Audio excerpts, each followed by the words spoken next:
Michel Platini, bonjour. Bonjour. Vous êtes l'homme qu'il faut pour évoquer l'actualité, la sélection des Bleus avec Benzema, l'Euro, le foot, ce qu'il dit de la France de 2021 et puis vous, légende vivante du foot. Un mot d'abord du lieu où nous sommes, c'est une de vos régions de cœur. Oui, je me suis installé il y a à peu près une quarantaine d'années ici. Voilà. Une maison familiale, une maison de vacances, une maison pour les amis. C'est bien, c'est chouette, c'est beau. La région de Marseille, la mer, le vent, on est obligé d'avoir des micro-mains, hein. Ça fait un peu, Oui, ça fait sortie de match un peu. oui, Ça vous rappelle. oui, ça me rappelle le bon temps, ça. Oui, oui, tout à fait. Michel Platini, la légende, c'est très frappant. En arrivant ici, je voyais à quel point toute personne qui vous croise veut sa photo avec vous, évoque un souvenir, 82, 84 et tant d'autres. Qu'est-ce qui touche le plus? C'est pas souvent des jeunes hein, non plus. Hein. Ah, il y a de tout, j'ai vu, j'ai vu. Non, bah, écoutez, bon, vous savez, les gens, ils ont vécu à peu près 50 ans avec moi. Donc, on a donné des émotions, on a donné du bonheur, et puis les gens s'en souviennent, et puis il y a pas mal de nostalgie là-dedans. Le lieu est paradisiaque, ça fait plusieurs années maintenant que vous êtes en retrait. Euh, Il y a un climat, hein. La sélection des Bleus, on sort, tout le monde l'espère, du Covid. Est-ce qu'il y a l'envie de revenir, de redevenir plus actif? Oui, oui et non. Oui, si j'ai l'opportunité d'avoir quelque chose d'intéressant devant moi ou d'utile, j'ai tout fait. J'ai tout fait dans le football. Vous voyez, par exemple, on m'a demandé d'aller commenter les matchs pour l'Euro, pour la Champions League. Bon, j'ai refusé gentiment parce que je l'ai fait il y a 30 ans. Donc j'ai fait beaucoup, beaucoup de choses. Et si j'ai quelque chose d'important à faire dans le cadre du football pour le football, je ne m'en gênerai pas. 3 ballons d'or, combien de buts dans la carrière? Oh, professionnel dans les 350, je crois. Ouais, Mais 356 buts. si vous comptez ceux que j'ai mis à l'école, alors là, ça fait beaucoup plus. Ah oui, à l'AS Jeuf. Ouais. 356 buts, le champion historique des Venettes Panini, le plus jeune sélectionneur de l'équipe de France, le co-organisateur de la Coupe du Monde 98. Qu'est-ce qui vous touche le plus dans ce que les gens vous disent toujours? Qu'on leur a donné des émotions, qu'ils ont vécu avec nous, qu'ils me connaissent bien. Ça fait 40 ans que je suis là-dedans, que je suis à la télévision, que je suis dans les radios, je suis dans les photos. Et donc les gens, bah, écoutez, ils ont vécu des émotions, des belles émotions, des grands moments, des grands moments. Nous, on a vécu des super moments grâce à eux. Mhm. Et donc, voilà, c'est la plupart du temps qu'ils veulent savoir quelques anecdotes sur l'histoire de notre football. Pourquoi à ce moment-là, ça s'est passé comme ça. Voilà, c'est bien. Aujourd'hui, évidemment, l'actualité, c'est cette nouvelle sélection des Bleus avec Benzema, avec cette affiche qui est très très belle. D'abord, est-ce que les chances sont bonnes pour vous? Bah, l'équipe de France est la favorite indiscutable de l'Euro. Elle est championne du monde en titre. Elle a, je pense, des super grandes individualités et plus un collectif important. Je pense que Didier Deschamps aurait pu sélectionner 40 joueurs. Enfin, je pense que c'est l'équipe la plus brillante et certainement la plus complète. Hmm. Après, bien sûr, on sait que tout peut arriver, que les planètes doivent être bien alignées. Mais bon, je pense que c'est la favorite, quoi. Il y a pas de. Est-ce que vous sentez la... Après, il faut que ça se gagne sur le terrain. Hein. Ah Attention, oui. hein, c'est pas pareil. Après, ça, c'est facile à dire. Après, il faut le jouer, les matchs. Hein. Est-ce que vous sentez la mayonnaise qui prend? Vous êtes expert à tous les titres, évidemment, co-organisateur de la Coupe du Monde 98. Ça se sent ce genre de truc. Est-ce que vous le sentez? Bah, vous savez, c'est une équipe d'expérience. Ils ont un bon sélectionneur. Je pense que tout sera prêt, tout sera bien fait pour qu'on aille le plus loin possible Mm. et voir gagner l'Euro. Maintenant, qui donne des émotions, qui donne une belle victoire à la France, et puis on sera tous heureux. Grand événement, évidemment, c'est le retour de Benzema en équipe de France. Est-ce que c'est une bonne nouvelle d'abord?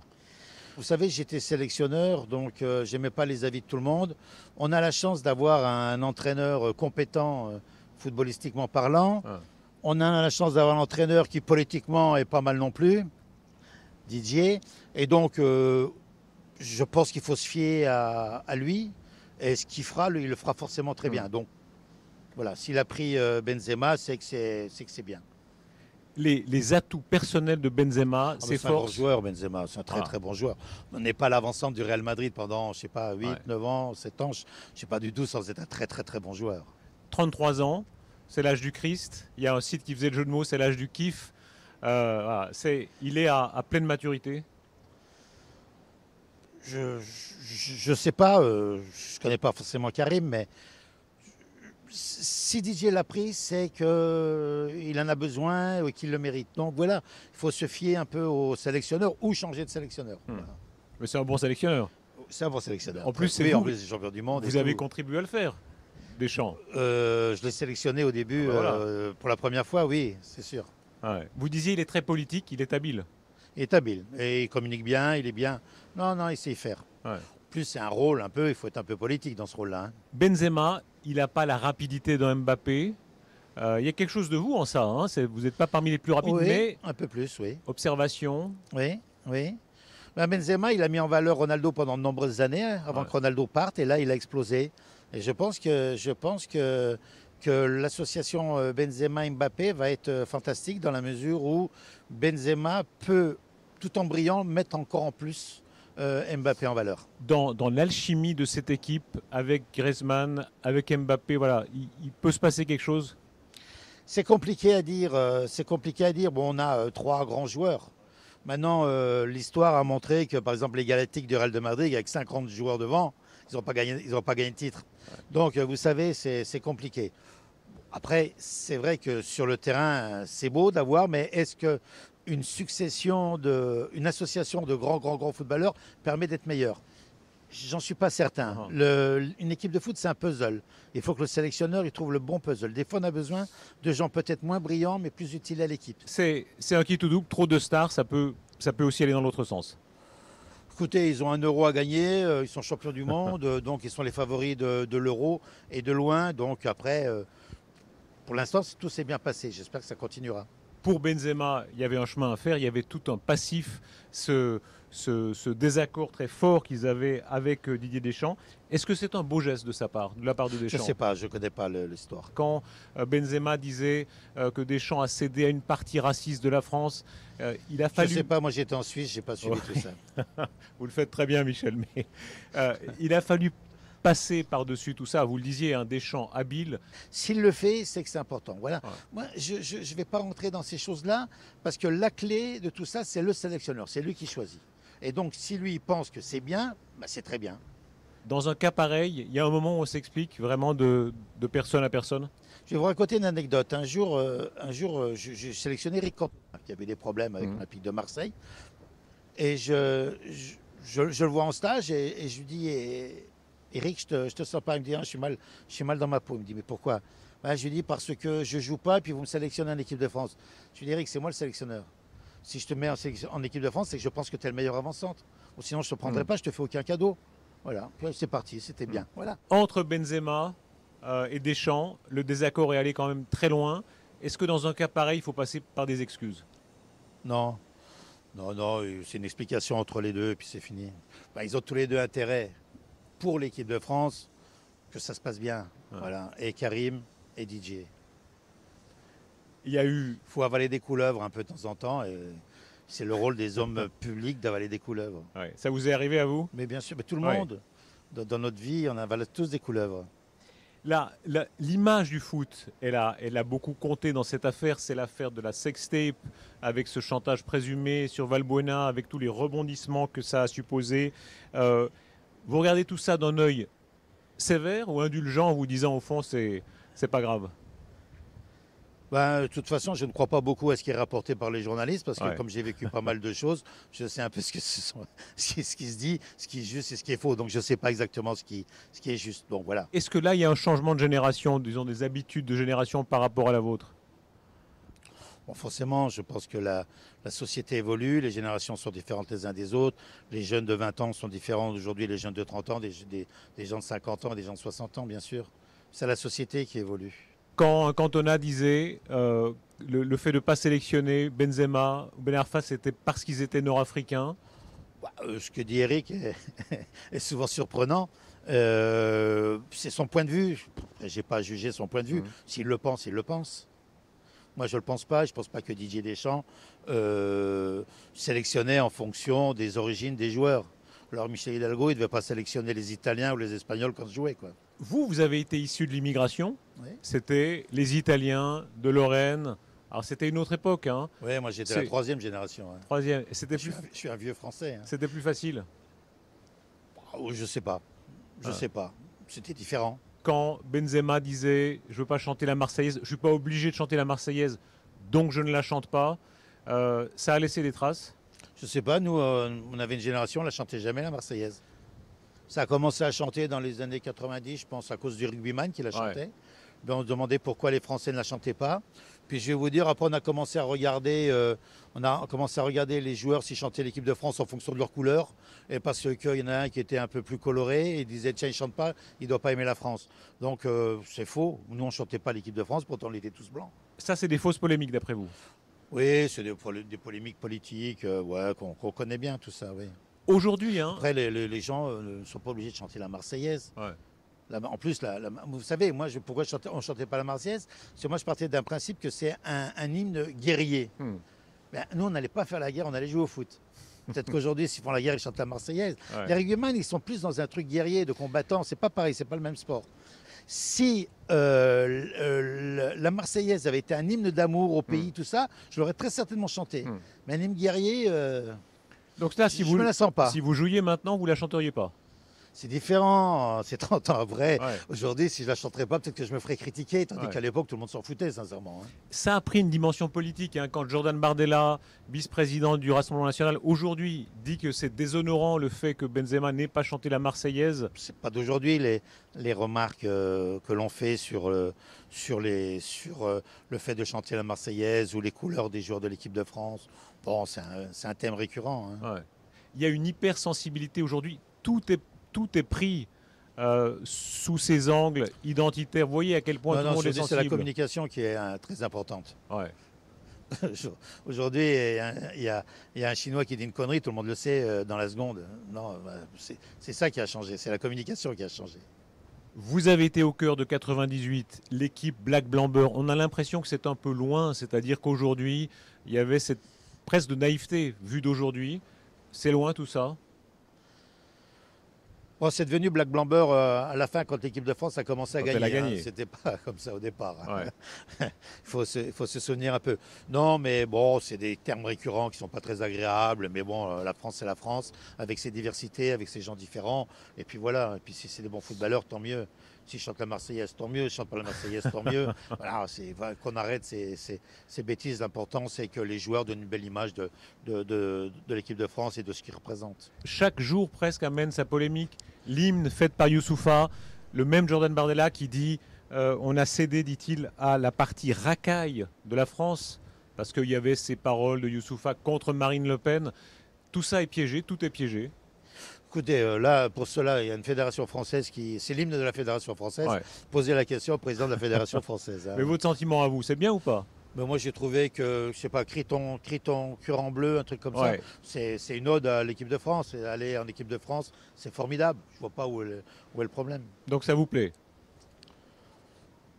Oui, bon, on a bien fait chanter l'hymne des Bleus en 92 ou en 2002 par Johnny Hallyday, t'es belge. Je vois pas où est le problème.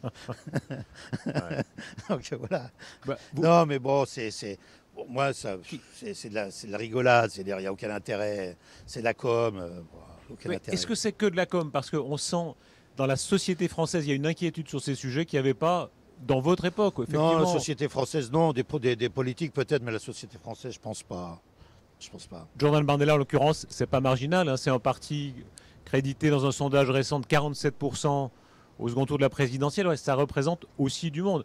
On sent qu'il y a là des opinions très tranchées de part et d'autre. Hein. Oui, mais c'est son opinion à lui. C'est pas forcément l'opinion des 47% de Français. Ouais. Bah, je pense que les gens, ils peuvent faire leur comme ils veulent. Voilà, moi, vous me posez la question, je vous réponds que ça ne me choque pas et puis que l'équipe de France, c'est l'équipe de France. Elle est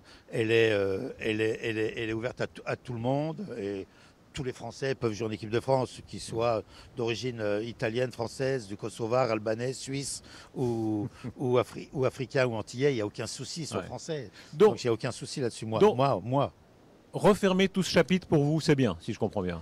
Bah, il n'aurait même pas dû exister, ce chapitre. Ouais. Il y a, dans les profondeurs de la société, quand on rappelle le petit Platini, descendant d'Italiens, dans le Nord, tout était différent. Hein.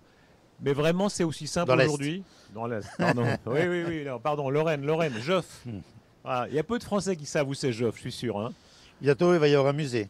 Bravo. Musée Platini. Dans le musée du football ouvrier. Ah oui. Ouais, ils pensaient faire un petit truc sur un musée Platini, mais j'ai trouvé que c'était un trop pompeux, quoi. Donc on fait le musée du football ouvrier. Ouais. Parce qu'il y a beaucoup de football ouvrier dans l'histoire. Ça peut être la Lorraine, le Sud, le Centre, Saint-Étienne ou du Nord. Et donc ça va être quelque chose de très sympa à Geoff. C'était votre histoire, le football ouvrier, Voilà, un oui, milieu oui. d'origine Oui, oui. hyper Oui, simple, oui. l'ascenseur social Oui, par le foot. oui. Pour vous, ça a marché. Bah, c'était pas un ascenseur social parce qu'on ne savait pas qu'on pouvait gagner de l'argent dans le football. Alors, à l'époque, c'était différent. On fera votre portrait tout à l'heure, mais votre père, qui déjà vous enseigne beaucoup de choses en réalité, hein, Mon père était prof de maths. ouais, mais aussi footballeur. Et entraîneur, ouais, footballeur, très bon footballeur et entraîneur. Le retour en force des joueurs, ça c'est vraiment votre discours dominant aujourd'hui. Il y a eu tellement d'affaires, tellement d'histoires, d'argent. Vous êtes de ceux qui disent c'est le moment de ramener au jeu et aux joueurs. Oui, je pense que les garants d'une certaine philosophie du football sont les joueurs et les supporters. Mm. Et les supporters. Et c'est vrai que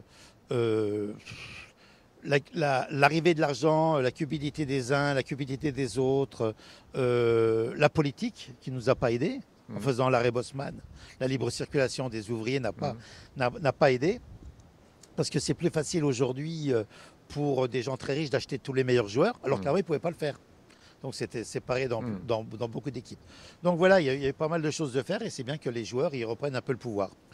Et si je pense que je peux faire quelque chose dans le futur pour ça, je ne m'en gênerai pas. Il y a les enjeux liés aux joueurs, les enjeux de l'argent. La FIFA maintenant propose par exemple de faire un mondial tous les 2 ans. Ouais. Ça c'est plutôt quel intérêt? Les joueurs? Devinez. C'est une mauvaise idée selon vous? Bon, c'était une idée qu'avait déjà M. Blatter dans les années 98. Pour ceux de la com, je pense. De la com. C'est vrai qu'il y a une Coupe du Monde tous les 2 ans, il y a 2 fois plus d'argent. Puis il y a une Coupe du Monde tous les ans, il y a 4 fois plus d'argent. Voilà, c'est tout. Donc vous êtes contre? Bon, absolument. Absolument. Mais après, ceux qui vont voter ça, ils vont être pour parce que c'est eux qui vont bénéficier de l'argent. Ouais. Oui. La question de l'argent, la question du business, c'est jamais loin. Évidemment, c'est le Qatar 2022. Alors vous êtes très clair là-dessus. Vous avez voté pour le Qatar. Moi, j'étais le seul qui a dit pour qui il a voté. J'ai été le seul qui a eu des emmerdements. Vous l'assumez. Bah oui, je l'assume complètement. Oui. Ça a été le début de beaucoup d'emmerdements pour vous, pour la FIFA, pour Sepp Blatter. Est-ce que malgré tout... Pour Sepp Blatter, lui, il a subi parce qu'il n'était pas pour. Ouais. Mais le comité exécutif a voté à 14 contre 8 pour l'arrivée du Qatar. Alors bien sûr, dès qu'on parle Qatar, ça parle corruption, ils ont acheté les voix. C'est faux. Moi, j'ai toujours voté dans la mesure où je crois que c'était important de donner la Coupe du Monde au monde arabe, qu'il n'avait pas eu qu'il n'a jamais eu d'ailleurs. Ils se sont proposés 6 fois, ils l'ont jamais eu. Comme la Russie. Donc la Russie, l'Europe de l'Est n'avait jamais eu la Coupe du Monde.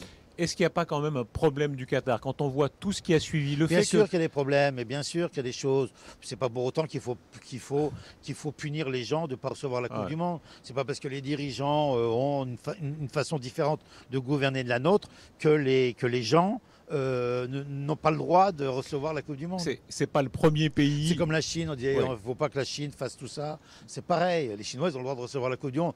On n'est pas d'accord politiquement avec les dirigeants, mais c'est autre chose. Là, il y a quand même beaucoup de choses en termes écologiques, démocratiques, sociales, les travailleurs pauvres, la Klimatouva, ça fait quand même beaucoup de choses pour le Qatar, non ? Il n'y a pas de Klimatouva, on le fait au mois de décembre, la Coupe du Monde. Ils vont la faire au mois de décembre, je ne suis plus de la FIFA. Vous êtes fan du Qatar, hein ? Mais non, pas du tout. Du Qatar pas 2022, du tout, vous dites que ce sera une belle fête. Non, mais j'ai voté pour, je l'assume. Mais vous dites que ce sera une belle fête. Je n'ai pas voté pour parce qu'ils m'ont donné de l'argent, j'ai voté pour parce que je pensais que c'était bien. C'est tout, c'est ce que j'ai dit à plein de gens. Est-ce qu'il n'y a pas un problème du Qatar lié au fait simplement qu'il représente tellement d'argent que le soupçon est toujours là, même s'il n'y a pas d'enveloppe. Mais j'ai été clair et net, j'ai dit que s'ils avaient acheté les gens, on leur devait leur lin. Je l'ai été clair moi là-dessus. Dans ce grand bouleversement, il y a ceux qui ont profité des changements. C'est en particulier Gianni Infantino qui était votre second à l'UEFA, qui est devenu le premier à la FIFA. Est-ce qu'il y a eu une forme, d'après vous, de complot ? Ah oui, on va demander à la justice suisse s'ils arrivent à finir leurs enquêtes. Il y a eu quoi? En Suisse, une forme de ligue qui s'est faite contre vous? Bien sûr, oui. Bah oui, il y a une collusion, tout le monde le sait, entre la justice suisse et la FIFA là-dessus. Ah, tout le monde le sait, c'est une accusation. Enfin, tous ceux qui s'intéressent à ça le savent, oui. Vous avez quitté la Suisse. Alors vous dites bien, vous n'avez rien contre les Non, Suisses, non. mais contre la justice suisse. Est-ce que là, il y Non, a... non, non, non, j'ai rien contre la justice suisse, elle fait ses enquêtes. Voilà. Quand on m'a dit que c'était la dernière fois qu'ils allaient m'écouter, bah, j'ai décidé de partir. J'ai fini mon histoire en Suisse. Après Pourquoi 14 ans. Pourquoi vous avez quitté la Suisse? Bah, après 14 ans, mon histoire était terminée. C'est- Je suis venu pour gérer l'UEFA, Ouais. pour gérer le football. Et ben, je suis reparti quand on m'a dit que c'était terminé. Voilà, je suis parti. Est-ce que c'est aussi une manière de dire, voilà, je reviens en France, je vais reprendre du service? Non, c'est une manière de dire je retourne dans mon pays, chez moi. Vous êtes une légende vivante du football. Il y a autour de vous une fascination. Voilà, vous faites partie de. Ils ne sont pas si nombreux ces joueurs qui ont marqué pas une, deux, mais plusieurs générations. Et vous avez vécu ce que c'est que d'affronter une affaire où la presse mondiale vous accuse. Ça a été très dur. Ça a été dur 15 jours, le temps de comprendre. Et puis après, qu'est-ce que vous voulez faire? Vous vivez avec. Mais bon, c'est vrai qu'il y a toujours, pour les personnes un peu connues, il y a toujours un procès médiatique avant d'avoir un vrai procès, quoi. Ben, moi, j'ai toujours eu pas de procès. Hein. Les années ont passé, mais il y a Moi, j'ai toujours pas eu de procès. Hein. il y a eu une souffrance. Oh, une souffrance pour ceux qui m'aiment, oui. Pour moi, ça a duré 15 jours, mais je suis plus costaud, donc pas un problème. En plus, quand vous avez rien à vous reprocher, vous êtes tranquille. Hein. Après, les gens font des enquêtes, il y a la suspicion, il y a les rumeurs, il y a les ragots, il y a les bruits. Il y a ceux qui vous aiment pas, qui en rajoutent. Ah, ouais. J'ai des journalistes qui m'aiment pas beaucoup, qui en rajoutent. Voilà. Ouais. Puis des journalistes qui m'aiment bien, qui me défendent. C'est beau à voir tout ça. Puis après, voilà. Vous savez, après 5 ans, je suis toujours là, quoi. Hein. Voilà. Je suis la personne la plus contrôlée au monde. Vous pensez que avec tout ce qui s'est passé avec le Qatar, avec la FIFA, vous ne pensez pas que les Suisses, les Américains et les Français n'ont pas surveillé tous mes comptes, tous mes trucs? Il y a des moments incroyables dans votre carrière. Je crois que c'est le Real Madrid qui vous veut tellement, comme sélectionneur, je crois. Hein. Ouais. Ils vous disent, tu mets le nombre de zéros que tu veux. Ouais. Et là, vous avez fait quoi? Ben non, je suis allé bénévolement à la Coupe du Monde. Ouais. Voilà. Votre façon d'être, c'est du Platini tout craché, c'est-à-dire vous... Ouais, je suis pas un menteur, je vous dis les choses comme je le pense. Mais... Et puis, des fois, ça me pose des problèmes de dire les choses comme je le pense. Mais là, je réponds ce que je pense et ce qui est vrai. Mais quand vous parlez de la souffrance, vous minimisez un peu parce que moi, je sais, je vous ai vu, vous avez été blessé, très blessé. Oui, mais j'ai été, je vous dis, 15 jours, 15 jours, un mois. Après bon, parce que tu comprends rien, hein, Darius, vous ne comprenez pas tout ce qui se passe. Hein, plein de choses qui viennent. Ça part de tous les côtés. Vous avez des articles en Chine, aux États-Unis, ou quoi. La FIFA quand même, mes amis de la FIFA, ont quand même communiqué que j'ai falsifié les comptes, que j'ai blanchi de l'argent et que j'étais corrompu. Quoi. Je veux dire, la maison pour laquelle j'ai travaillé 20 ans, la maison pour laquelle j'ai travaillé bénévolement à la Coupe du Monde pendant 6 ans. J'ai organisé bénévolement la Coupe du Monde. Voilà, qui disent que j'ai falsifié les comptes. Je suis désolé, mais je ne sais même pas où étaient les comptes à la FIFA. Je ne sais même pas. Voilà. Ce monde de la FIFA, ça a un côté caïd. Non, je pense que la FIFA est une belle institution, mais c'est les gens qui sont dedans qui ne sont pas terribles. Vous aviez des rapports compliqués quand même avec un Sepp Blatter, ami. Sepp Blatter a été un très grand président pour moi. Ouais. Vous vous êtes aimé? On s'est pas aimé, mais on s'est apprécié. Ça a été pour moi un très grand président. Il a voulu finir mal, voilà, c'est tout, il a mal fini. Ouais. Il aurait dû partir à un certain moment, il a voulu rester, il a voulu mourir à la FIFA. Et là, il a commencé à faire des conneries, n'importe quoi. Vous vous êtes détesté aussi? Non, je peux pas, non. Oh. Non, il n'a pas été très correct, mais je ne l'ai pas détesté. Non. Ouais. Non, je pense que ça a été un très très grand président. Il est tombé très malade, il est passé pas loin de la mort récemment, des mois et des mois d'hospitalisation, des opérations, plusieurs pontages, etc. J'espère qu'il va s'en sortir, il a souffert ces dernières années. Qui a voulu votre peau? Je pense pas mal de gens. Pas mal de gens. Pourquoi? Pour pas que je sois président de la FIFA, au final. Pour peut-être... parce que j'allais aller certainement contre les intérêts de pas mal de gens. Ils avaient peur de quoi? Ils avaient peur de perdre leurs intérêts, de perdre le pouvoir. Les accusations portant sur ces 2 millions versés, est-ce que c'est ou non un retard de salaire? C'est un reliquat de salaire, c'est tout. Voilà. Parce que là, on m'accuse d'escroquerie, Darius. Enfin, on soupçonne d'escroquerie. Hein. Vous connaissez un escroc qui met l'argent, les 2 millions sur un compte et qui paye les impôts? Je dois être le seul. Je vais être le seul.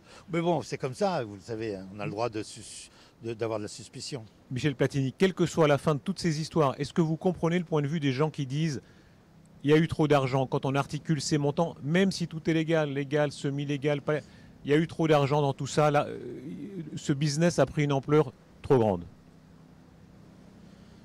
Ben, le business a pris une ampleur trop grande parce que l'argent dans ce business est devenu très important. Parce que, je vous ai dit, il y a beaucoup d'argent qui circule dans le football grâce aux télévisions donc, et grâce aux sponsors. Et donc, ils ont un intérêt. Ils gagnent de l'argent aussi, les télévisions. Donc, c'est normal que les joueurs gagnent de l'argent. C'est normal que l'entourage des joueurs gagne de l'argent. Si on se fait l'avocat du diable, est-ce que c'est pas un business, effectivement? Au fond, ça marche bien. Malheureusement, c'est devenu un business, oui. Oui. J'ai essayé de le combattre pendant de nombreuses années. Mais à l'arrivée, c'est compliqué de battre un système ou une société. C'est compliqué. Mais je pense que les politiques n'ont pas été très bien là-dessus. Et je pense qu'avec Blatter, on a loupé une chose, c'est qu'on a loupé l'arrivée de l'argent dans le football. En quel sens? Ben, je pense qu'on aurait dû le réguler davantage. Il y a eu trop d'enrichissement? On ne peut pas dire parce que tout le monde, quand vous travaillez, vous, c'est pour gagner votre vie aussi. Ouais. Donc voilà, tout le monde essaye de travailler l'argent. Puis vous savez que les élus, par exemple, que ce soit les comités olympiques du monde français ou tout ça, ou les présidents d'institutions, le but premier, c'est quand même de ramener le plus d'argent possible pour donner à ses adhérents. Donc voilà, donc on est toujours à la recherche de l'argent. L'avenir de Michel Platini, il y a eu plusieurs politiques qui se sont exprimés. Un Édouard Philippe disait Michel peut faire ce qu'il veut. Pas mal. C'est gentil. Ce qu'il peut, je dirais. Ouais. Emmanuel Macron qui a eu des mots très élogieux sur vous. Qu'est-ce qui est ouvert? Tout est ouvert. Je vous dis, tout est ouvert du moment que c'est quelque chose qui soit utile. L'envie, est-ce que vous l'avez? Du moment que c'est quelque chose qui est utile, j'aurai l'envie. Sinon, non. Ouais. Donc vous je ne peux pas revenir footballeur. Entraîneur, j'ai pas envie. Sélectionneur, j'ai donné. Président d'un organisme, j'ai donné. Président de l'UEFA, certainement pas. Président de l'UEFA, il n'en est pas question. Bon, voilà. Je peux ouvrir un restaurant, une pizzeria. Ouais. Mais vous n'avez pas envie d'être à la retraite? J'ai toujours fait ce que j'aimais depuis. J'ai eu la chance de faire toujours ce que j'aimais depuis l'âge de 16 ans. Ça continue, quoi. Je fais ce que j'aime. Vous avez connu tous les politiques. Les derniers présidents, peut-être les plus fouteux, vous disiez. Oui, hein. Oui. Sarkozy, Hollande, Macron. Oui, Macron, oui. Hollande a eu sur vous des mots très très laudatifs. Il disait j'ai rarement vu quelqu'un d'aussi intelligent. Il me connaît mal. C'était pas un compliment en l'air seulement, c'était ce côté qu'on a souvent sous-estimé chez Platini. Intelligence du jeu, hein. Pas le plus rapide. L'intelligence du jeu, pas dans la vie. Non, ça va ensemble. Je crois que j'étais intelligent dans la vie. Ouais. C'est la même chose en réalité. Hein. Comprendre le jeu, ou avoir cette intelligence des situations, de l'anticipation, ça a toujours été votre marque à vous. Ça a été ma force, oui. J'ai toujours anticipé. Puis après, je pense que ça ne suffit pas. Après, il faut se mettre au niveau physique des autres, si vous voulez être aussi bon, voire meilleur. Ouais. Ça donne la différence si vous êtes au même niveau physique. Parce que le foot ou d'autres sports, c'est physique. Puis après, il faut avoir une technique. Puis après, aller plus vite que les autres pour être meilleur que les autres. Ouais. Tromper l'adversaire, hein. La fausse nonchalance. Oui, c'est ça. C'était très fort chez vous. Oui, parce que c'est un contact avec des adversaires. Donc il faut essayer de les rouler. S'il faut être plus malin que l'autre. Ouais. Puis alors, si vous êtes plus malin que l'autre, il faut anticiper. Mais c'est la vie, c'est comme ça. Est-ce que ça vous a manqué dans les hautes instances du foot? C'est-à-dire, vous avez été vraiment toujours le plus malin sur le terrain. Mais dans ce monde-là, des caïds, de la FIFA, de l'UEFA, vous vous êtes fait avoir? Non, parce que j'ai vécu... Oui.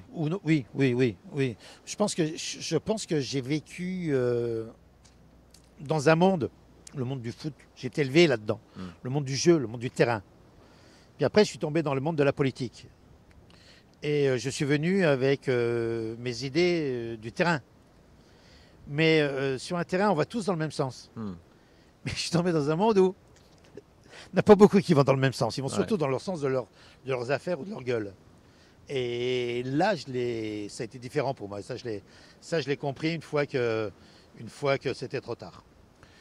Il y a eu quelques documentaires extraordinaires sur vous. Il y en a un qui s'appelle Le Dernier Romantique. C'est pas mal. Ouais. Et on revient à ce que vous disiez sur les émotions. La plus grande émotion, ça a été quoi? La plus grande émotion, c'est l'amour, voire la reconnaissance, voire l'amour des gens qu'ils ont pour moi. Pourtant, Ces dernières années, ça a été compliqué médiatiquement. Hein. Ouh là là. Mais les gens, je me faisais une idée, mais les gens n'ont pas changé. Ouais. Ils me connaissent. Et je crois que les gens me connaissent, beaucoup plus que les journalistes. Les coups de déprime, vous en avez eu? Non. Même pas un soir? Non. Vous avez pleuré? Jamais? Non. Pourtant, vous avez Je eu... suis un dur, moi. Hein. Oh, un vrai ou un faux? Un dur, un vrai. Dans la carrière sportive, vous aviez la larme facile parfois, hein? Non, on a pleuré une fois tous ensemble dans le vestiaire après le France-Allemagne. Là. Mais pas de la défaite, mais des nerfs, parce que c'était quelque chose d'inouï ce qu'on a vécu. On a tous pleuré dans le vestiaire. Puis il suffit qu'il y en a un qui pleure et les autres ils enchaînent. Quoi. Et donc voilà, c'est la seule fois où on a pleuré. Quoi. Il y avait ce mot formidable de Pierre Lescure, il disait « Vous n'avez pas besoin de lire des romans, vous vivez dans un roman. Hein. Il y a dans votre vie quelque chose de tellement extraordinaire depuis Joff, dont on parlait jusqu'à Cassis, Ouais. et peut-être Moi, après. j'ai une vie exceptionnelle. Ouais. C'est une vie exceptionnelle. Mais dans toutes les vies exceptionnelles, c'est pas une vie exceptionnellement toujours rose. Il faut aussi qu'il y ait des petits soucis, sinon c'est pas rigolo, c'est pas marrant. Si vous n'avez pas des problèmes, c'est pas marrant. Parce qu'on se forge, on se durcit, et on s'améliore dans les problèmes. Pas dans le tout rose. Hein. Ouais. Le déclic de la vocation, le premier, quand vous remontez dans vos souvenirs, qu'est-ce que c'était? Oh, c'est tapé contre le mur de mon café à Jeuve quand j'avais 4 ans. Derrière. 4 ans. Ouais, 5 ans, ouais. Je tapais contre le mur. Avec un ballon. L'objet le plus mythique pour moi, ça a été le ballon. Sur le ballon, vous ne pouvez pas jouer au football. S'il n'y a pas de ballon, c'est pas la peine d'être président de la FIFA. C'est le ballon qui fait le football ou les footballeurs. Les autres, c'est des surplus. Aujourd'hui encore, hein, c'est un cliché un peu, mais quand vous voyez des petits gosses dans une cour comme ça vous passez, ça touche Je regarde, toujours, hein. je regarde. Ouais. Quand j'allais me promener à Agnon, là, derrière le truc, je regardais souvent le dimanche matin, le samedi matin, les gamins jouer. Ouais. C'est marrant. C'est le foot qu'on a aimé, c'est le foot des amateurs, c'est le foot des familles, c'est le foot qui a son identité. Maintenant, on est venu dans un business en haut mais en bas, c'est l'identité, le football amateur, les footballs des villages, les villages les uns contre les autres, où on a notre identité contre l'autre village. Ouais. C'est là-dedans que j'ai vécu, quoi. C'était Jeuve contre Mécourt ou Moyeuvre-Grande. C'était des bagarres, c'était formidable, quoi. Vous avez connu toutes les gloires possibles, il y a eu tous les palmarès possibles, toutes les récompenses. 32 ans à la retraite. Là, il y a ce mot incroyable, vous dites « je suis mort » à 32 ans. Ouais. Oui, pour le football, oui, pour le jeu, pour le match, pour le jeu, oui. Pour la carrière que vous avez fait depuis l'âge de 15 ans, oui. Oui. Puis après, on commence une autre vie. Puis après, on commence d'autres vies. Et puis après, quand j'ai été banni de la FIFA par... bon, je ne vais pas les critiquer. On m'a évoqué un proverbe italien qui dit Quando le porte si chiudono, portici si aprono. Ah, attendez, quand les portes se ferment, Les portails s'ouvrent. Ouais. Ce qui est vrai. Vous avez vécu des trucs incroyables. Thierry Roland, qui dévoile le nom de votre petite copine alors que vous êtes en plein match. Hein. Ouais. L'interview sous la douche avec Denisot. Les plus beaux souvenirs comme ça quand vous repassez l'album, qu'est-ce que Mais c'est? tout, c'est des souvenirs magnifiques. Toute ma vie est un souvenir magnifique. Pas de regrets? Oh, non. Si moi j'ai des regrets, alors je pense qu'il y a 7 milliards de personnes qui doivent avoir des regrets. Hein. L'interview avec Marguerite Duras, ça c'est extraordinaire. Donc, magnifique. un des plus grands écrivains du siècle, Magnifique. qui connaissait strictement rien au Rien. foot. Rien. Rien. Et vous aviez lu Duras, vous? Non. Ouais. Non. Ça a très bien marché. Pour répondre, il fallait que je comprenne les questions. Bah oui. Parce que ça sortait des questions habituelles. Quoi. Ouais. Ça a eu un impact exceptionnel. Hein.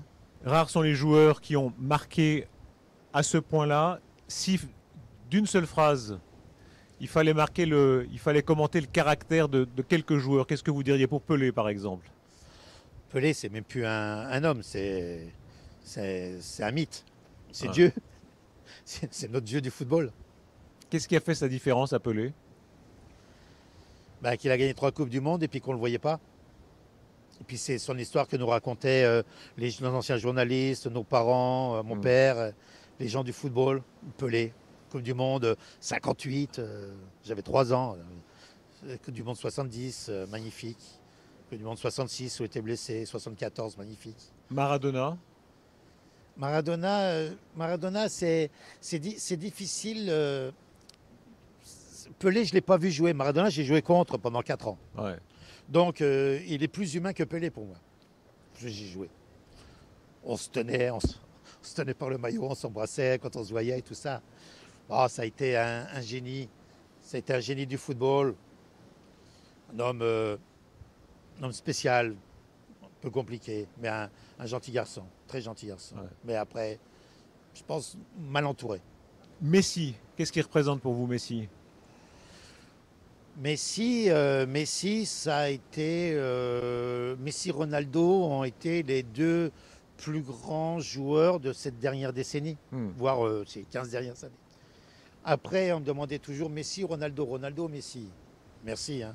Merci, merci, merci pour les emmerdes. Après, tu te faisais insulter par les supporters du Real ou de Barcelone. Ouais. Non, je pense que je disais toujours, c'est de fantastiques joueurs, différents complètement dans la façon de jouer, dans la façon de penser, dans la façon d'être, dans la façon de marquer. Ce qui veut dire que le football est complet, c'est un sport très complet. Messi est un petit, très vif, et Ronaldo est un peu plus grand, plus physique. L'un plus technique et l'autre plus costaud. Mais c'est des joueurs qui ont fait gagner à leurs équipes d'une façon formidable, différemment. C'est ça qui est formidable dans le football. Et Platini alors? Qu'est-ce que vous diriez de Platini? Je laisse les spécialistes en parler. Je feuilletais les portraits. Il y en a un c'est Florent Baraco dans Le Point, qui est pas mal. Platini, c'est une gueule, une philosophie, une époque, une gueule d'ange d'abord. Il parle d'avant. Il parle peut-être un peu du passé, mais allez, on va considérer que c'est maintenant encore. Une gueule d'ange d'abord, des bouclettes qui s'allongeront au fil des clubs, un regard doux, chambreur et rageur, un visage enfantin marqué par un sourire carnassier et une allure mi-passive, mi-féline. Oui, il n'a pas tout à fait tort. Ouais. Vous savez, on a son caractère et puis après on se forge un caractère. Moi j'ai été obligé de forcer mon caractère parce qu'on m'a toujours demandé d'être le chef. On m'a demandé, on ne se dit pas je suis le chef, je suis le capitaine de l'équipe. Non, ouais. On vous met devant. Et à partir de ce moment-là, vous êtes le chef, vous êtes capitaine de l'équipe de France. Donc tout le monde a confiance en vous pour vous amener à faire des choses. Je suis le président de l'UEFA. Donc il y a tout le monde qui a confiance en vous pour vous amener à faire des choses. Donc vous êtes toujours obligé de prendre des décisions, vous êtes obligé de montrer que vous êtes le chef. Ben, ça forge un caractère et ça le fait changer par moment. Michel Platini, l'avenir, qu'est-ce que c'est pour vous? L'avenir, c'est profiter de la vie, ouais. Profiter de ma famille, profiter de mes enfants, de mes petits-enfants. Vous êtes grand-père? Oui, combien de fois grand-père? Trois fois grand-père. Profiter de mes amis, profiter de mes copains, profiter de la belle vie, profiter de tout ce que j'ai fait pendant de nombreuses années. Et si j'ai quelque chose d'utile à faire, eh ben, je le ferai. En France, tout passe toujours par le président. Qu'est-ce qu'il vous dit, le président Macron? Qu'il attendait que je revienne dans le football. Voilà. Bon, on va voir, on va voir qu'est-ce qu'il y a d'important et d'utile à faire. S'il n'y a pas, il n'y a pas. Je ne reviendrai pas comme footballeur. Hein. L'autre fois, j'ai envoyé un truc à Didier Deschamps que j'étais déçu qu'il ne m'a pas sélectionné. Hein. J'ai envoyé un petit SMS. Alors je lui ai dit peut-être la prochaine fois. Il m'a dit on verra. Qu'est-ce qu'ils disent? Ils ont quel âge, vos petits-enfants? 6, 11, 11. Qu'est-ce qu'ils disent de vous, de l'ancien Platini? Vous savez, on a toujours essayé de les protéger. On a toujours essayé de pas forcément... les hommes médiatiques, c'est difficile. La famille des gens médiatiques, c'est difficile. Parce que quand il m'arrivait des problèmes, c'est eux qui m'offrent à l'école. Ouais. Donc c'est compliqué. Donc il faut les protéger, les surprotéger. C'est pas simple. Et le Platini joueur? Le Platini vedette? Ça, ils vont sur Internet, ils voient sur le web, ils voient tous les trucs. Hein. Qu'est-ce qu'ils vous disent? Ils n'ont pas besoin de moi. Hein. Ah, mais ils sont plus Mbappé ou Benzema que Platini. Mbappé, phénomène. Inouï. Hein. Oui. Alors, la rapidité, mais pas seulement. Écoutez, j'ai passé la dernière année à le regarder un peu plus spécialement. Je crois qu'il est, il est très, très, très, très fort. Ouais. Très, très fort. Il a tout. Il va vite, il a les deux pieds, il est costaud, il a un démarrage foudroyant. Il en a là-dedans. Il est impressionnant. On a beaucoup pris les footballeurs pour des imbéciles. Hein. C'était un classique, moins depuis quelques années, mais c'était un grand classique dans le passé. On parlait de l'intelligence tout à l'heure, il en faut beaucoup. Hein. Je pense pour survivre dans ce monde d'aujourd'hui qui est encore plein de communication et compliqué. Oui, mais je pense qu'il est bien entouré, je pense qu'il a une bonne famille. Et voilà, ce que n'a pas eu Maradona, il n'a pas été entouré par des gens qui l'aimaient. Il a été entouré par des gens qui ont profité de lui, avec Mbappé. Je pense qu'il a sa famille et puis je pense qu'il a suffisamment la tête pour faire des belles choses. S'il fallait choisir un fils de cœur dans ce monde du football, ce serait lui? Tous les footballeurs sont des fils de cœur. Je pense qu'il y en a qui sont meilleurs que d'autres. C'est quoi, le papa Platini, le grand-papa Platini?